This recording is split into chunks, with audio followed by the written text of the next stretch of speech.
Hello and welcome back to the channel. So today I kind of want to talk about the running back class. Though I understand this seems as one of the weakest links, I think that there are obviously huge star at the very top. I think there are some guys in the middle that could potentially on the right system, the right scheme could have find like maybe a 5 to 6 year career. That's a pretty decent career in the NFL. And there are some others that I think are more so just rotational kind of guys in the committee that fit a certain role, and I'll talk about that in just a second. So, without further ado, let's talk about my top 7 running backs in this draft class. Now, in case it's your first time watching these kind of videos that I make, the prospect videos, how I do them is by tier 1, tier 2, tier 3. I'll have it on the board about showing you how these kind of rank up. Obviously, tier 1's like 1 through 18, tier 2 is 19 through 50, then tier 3 is 51 through 100. So again, much wider range. Because again, especially when you get into late day 2, second round to day 3, it's very, very, you know, hit or miss, like where they're going to go. So starting off with number 7, that's going to be Demond Claiborne from Wake Forest. I think that he's more of a third down running back. Again, he's got great speed, got great receiving ability. I think that he's better suited for a supporting role, and I think he could thrive in it as well. So in my mind, like I said, here who I could think could potentially try to look for him. Maybe the Saints. I know the Saints are in an interesting spot right now with Kamara being a little bit older. You have a situation where behind him, there's not really like a receiving kind of back that could work in Kellen Moore's system. So in my mind, like I said, Claiborne could very well be a Saints kind of guy. Um, and you already have a power back in your second running back, and now you have more of a third down receiving back that could spell Kamara if Kamara gets hurt again, or if Kamara, like I said, later in the game needs a little bit of rest. So it could work out for him. Number 6 is gonna. Sorry, not sorry. Number 7 still. Demar Claiborne. Talk about Saints. Chiefs another possibility. Obviously, they still have Rashard Smith that they got from SMU last year. I think he fits on similar roles. So again, if they don't feel comfortable with Rashard Smith, who was I believe a 6th round pick last year, they could possibly go in that direction too because they did get a power back. They did get not just power back, but like an amazing back in Kenneth Walker who needed running mate. And so in my mind, I could see them possibly going after Mike Claiborne. And the last one I could possibly see is maybe the Vikings. The Vikings trying to get a guy that complements um, Aaron Jones. But in my mind, I think the Vikings are going to go a little bit more because they need an eventual replacement. And I don't think Demond Claiborne is going to ever be a potential replacement for anybody. I think he's more just a third down running back. So now moving on to number 6. Number 6, I have Jonah Coleman out of Washington. He is a very, very good power back. Now, again, um, I'm a little bit lower than some people are in Jonah Coleman. I know some people are a little bit higher because, again, the power is going to translate to the NFL, and I do believe that's the case. But he's all that. I don't love he doesn't have breakaway speed. I don't think that he is necessarily he's a power back that can catch kind of guy. I just think that he's the kind of guy that you want to have that goal line. I give it Jonah Coleman. He's definitely going to get me the yards that I need. He's definitely a late um, game kind of merchant where we need guys to just be able to eat the clock. That's Jonah Coleman. So again, I think he's a great player. I think he's a player that can be able to fit in the NFL. I'm just not as high as some other people are who have him as like running back 3. I think there's other guys who have better either breakaway speed that you desperately covet in the NFL, or they're able to perform a little bit more tasks than just be a power guy. But I think he's going to be a great compliment. Like I said, if the Saints want to go in a different direction and they replace their running back 2, I'm trying to think off the top of my head who it is right now. There might be Kendre Miller, but if they want to go in a different direction and try to replace, get a little bit younger, like I said, they could definitely go in that direction. I know they have actually visited with them before, so there's actually a look there. But I think they're going to be more so with the Demond Claiborne kind of situation. Um, I could even see maybe the Broncos. The Broncos looking for more of a power back, in their rotation right now, where they have, J.K. Dobbins and they have R.J. Harvey. Maybe they're looking for another power back just in case that J.K. Dobbins goes down once again. But I don't think that they're, again, without them having a first round pick, they're probably trying to get even more impact guys immediately. So where I think Jonah Coleman will go in the third round, I don't think they're going to try to take him with that third round pick. But instead, I think possibly go to the Seahawks. I could see the Seahawks, especially with them losing Kenneth Walker, more so going to have they're going to have Charbonnet be the featured guy. He's also technically going to be coming to he's going to be going um, uh, to be out for a little bit. So you're going to have to find somebody to carry the load early on in the season. So in my mind, that could be Jonah Coleman. Keeping him there. He played at Washington. Now he's going to be just going to Seattle. I think that's the best fit for him. And I would, like I said, I think the Washington fans would be super duper stoked to be able to have him in Seattle as well. Now going to running back 5, one of the Penn State running backs who I think has a little bit more potential, and that's Kaytron Allen. I think he is a interesting running back because again, I think that he has potential. Injuries I'm a little concerned about, but I think with the fact that how big he is, his breakaway speed, he's definitely the kind of guy that could be really good, and that's the reason why I have him a little bit higher than Jonah Coleman. But I think that possibility is going to cause me to kind of like see more favorably upon him, being like, well, I could possibly see him being a third round pick for someone who's looking for, a good rotational piece that gives them breakaway speed. So in my mind for Kaytron Allen, there's two people that I could possibly see. And normally I try to do three, but there's only really about two people I could possibly see. Chargers, who right now the backup, like I said, obviously is kind of on a career downturn right now. You obviously have your main guy. You have your main guy in Omar Hampton, sorry, and you need to find a guy kind of can help out Omar and Hamptons, like get some carries away from him because again, when he was hurt last year, it was a very very hard thing to see if this Chargers trying to get some kind of rushing offense going. So, well, I mean they did have whatchamacallit, thinking about the top of my head. I drafted him in Dynasty. Can't think of his name off the top of my head right now. Unfortunately, Vidal. Vidal. They did have Vidal. So it's not dire, but if you want a bigger running back that's going to be more so of a, I can put him in goal line situations. If Martin Hampton's out, I can take him some of those tough carries away from Martin Hampton, so it kind of keep him more fresh. I think it's a possibility that you could try to get that with Kaytron Allen. So again, Kaytron is more like he's just that speed size kind of guy that could be good, but I think is more so of like a third in the depth chart, maybe possibly second in the depth chart, more often than not be third. Um, Lastly, where I think that he could possibly go, and honestly, this is where I would want him to go, that's to the Texans.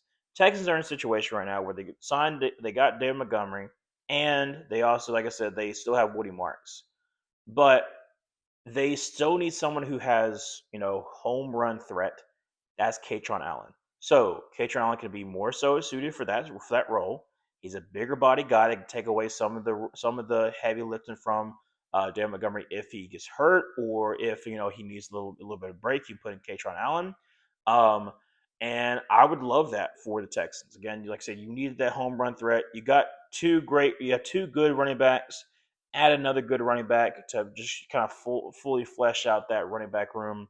Love that for Kaytron Allen. Now, going up to number 4, and one who's getting a little bit more hype than I thought he would. I understand that the combine definitely helped out his case a lot more, but I think that it's a little bit much to see him going in the second round. I think that third round is better suited for Mike Washington, who is coming out of Arkansas.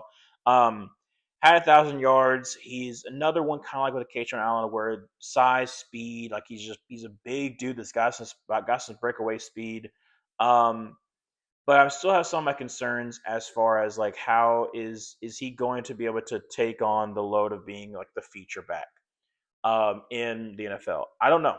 I think there's a possibility he could. I think that there have been some teams that have shown interest in him, but in my opinion, I think that he's more so of a. I think he's better suited as a number 2 option, a good number 2 option, but not necessarily a feature back.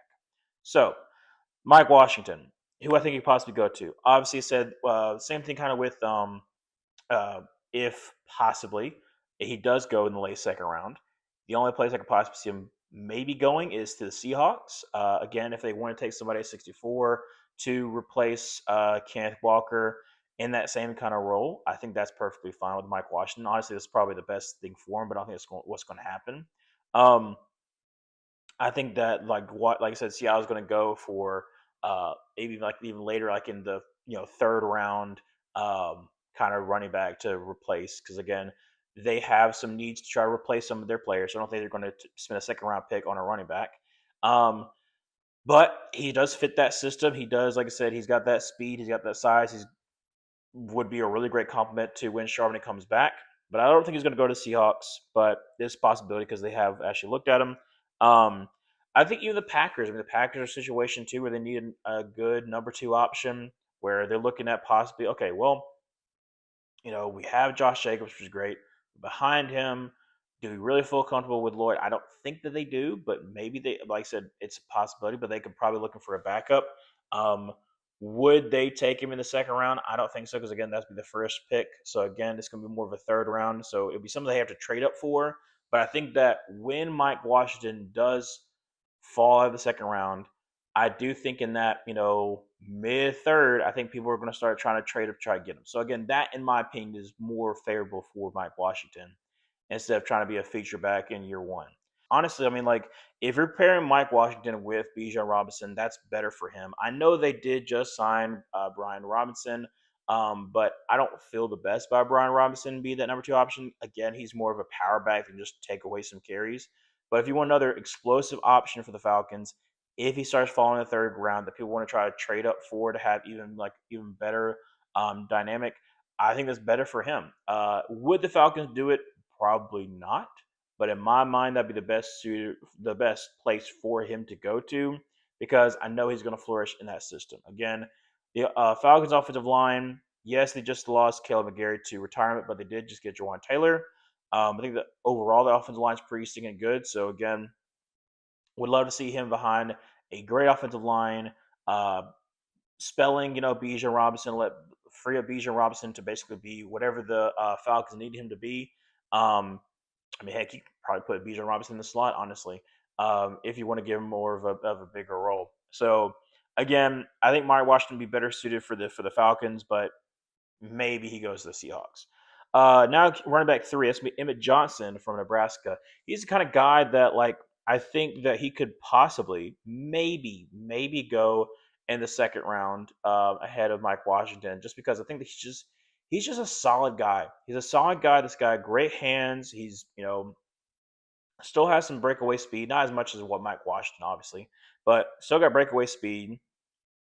I think he's going to be a guy that has like a 6 year kind of career. I think he's, second contract, Bob probably maybe near the end of that second contract, he might have to, go to another team. But I think he's going to be a second contract kind of guy. I think that he's the kind of guy that you could have for some of these aging veteran running backs to be the backup and then take over next year. So that's the reason why I see him as possibly being, going to the Vikings. Honestly, that's probably his best situation right now is going to the Vikings and spelling Aaron Jones and then being replaced for Aaron Jones next year. Possibly going to the Cowboys and being being the next guy after Javonte Williams. So again, in my mind, those are two places that Emmett Johnson would be the best suited for because I think he can be the guy.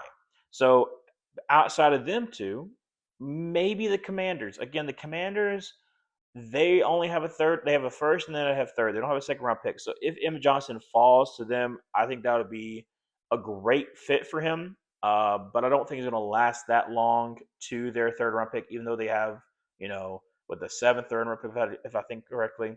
So, but if he falls to them, it's a no brainer. The Commander's going to take him, pair him up with Bill. That'll be a great rushing tech with them still getting another impact guy in the first round. Now going on to tier two, and I have Jadarian Price. I think Jadarian Price, yes, he's the backup to Jeremiah Love, but the same thing that I had with Jonathan Brooks when it came out, when he was the backup to Bijan Robinson. You still saw the impact that he had. See the impact that hey, this kind of guy is the kind of guy that's got he's just kind of like I said with Kaytron Allen, what I've said before is the size and the speed kind of guy, but very, very elusive. In a wide zones kind of scheme, I think that he works perfectly fine. So again, that's why I'm looking at, potentially, like I said, with the Vikings or the KOC kind of scheme, or I'm looking for like maybe Seahawks be he's more so suited to be that Charbonnet role, but because Charbonnet's going to be gone for a little bit, and he could be gone next year too. So if you want to find yourself a replacement for technically both the running backs, so you just lost Kenneth Walker, you're going to lose Charbonnet too because you're not going to pay him. You could go for Jadarian Price in the second round. Like I said, with the Vikings, try to get a replacement eventually for Aaron Jones. That could work out for you as well in the second round.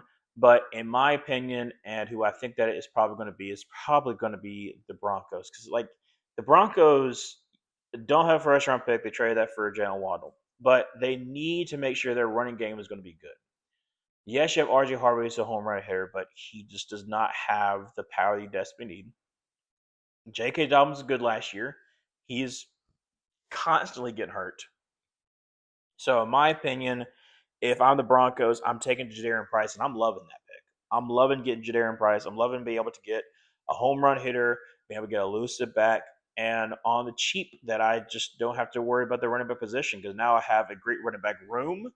And if he needs another year to develop, that's fine. I don't think he does, but again, he's going. I think that I would believe that Jadarian Price is going to work on the NFL. Out of the running backs I've already talked about, I think he's him and Emmett Johnson pretty close to each other. I still feel better about Jadarian Price, but I just feel like they're going to work on the NFL pretty well. Last one, can't miss prospect. That's Jeremiah Love. I understand that some people are not going to have a high enough. Um, they're going to try to bring down Jeremiah Love because of the fact that he is a running back, and there's a lot of people who value running backs. But when you have a running back this talented, like a Saquon, like a Bijan Robinson, you don't pass up on this kind of talent. Again, could I see him going to the Cardinals? Maybe, possibly. I could see him go to the Cardinals, but I just don't think. I think they have way too many holes to do so. Could, if the Titans don't take him, the Giants take him to be like pair him up with pair him up with Cam Scatterboo? Sure. I mean, like you see with a hardball offense, with a hardball team having a great running back and seeing how the kind of success they had, I can understand that too. But I don't think he's going to get there. I think he's going to the Titans, and I don't think it's going to be close. I think that they love Jeremiah Love, pun intended. I don't really think I see that pun. I think they love Jeremiah Love. I think the fact that they have Jeremiah Love on a rookie contract for 5 years, with Cam Ward still developing, with their second round pick probably be used for, in my opinion, offensive line. Fix that offensive line, give Cam Ward some help, and then you have an offense coordinator in Brian Daboll who's actually going to be the kind of guy that can get the best out of Jeremiah Love. You saw when he had Saquon. And again, the Giants didn't have the best offensive line either that year. So I don't understand why we're all of a sudden being like, well, the Titans don't have a great offensive line, so they shouldn't take Jeremiah Love. Again, is it two different organizations? For sure. But do I feel better about Cam Ward than I do about Daniel Jones? Yeah. So again, I think that it can work. But like I said, I really think that Jeremiah Love to the Titans is a perfect fit for them. I just don't see any other way that he falls past the Titans because he's the perfect fit for what Daboll's going to want to do on offense. Perfect, him and Cam Ward both being excited because Cam Ward has that kind of arm to be able to move on down the field to kind of like, hey, you can't keep on stacking the boxes, especially if, we can get Calvin Ridley to still be that deep threat because he still has that speed even at his old age. So hopefully he can still be a little bit deep threat to kind of keep the defense honest. So again, in my opinion, Jeremiah Love's going to the Titans, and I think that he's a can't miss prospect. That he's not going to fall out of the top four. So again, thanks so much for watching. As always, like I said, let you know. I would love to hear what your comments are. Let you know what your thoughts are in the comments below. And I'll see you in the next one.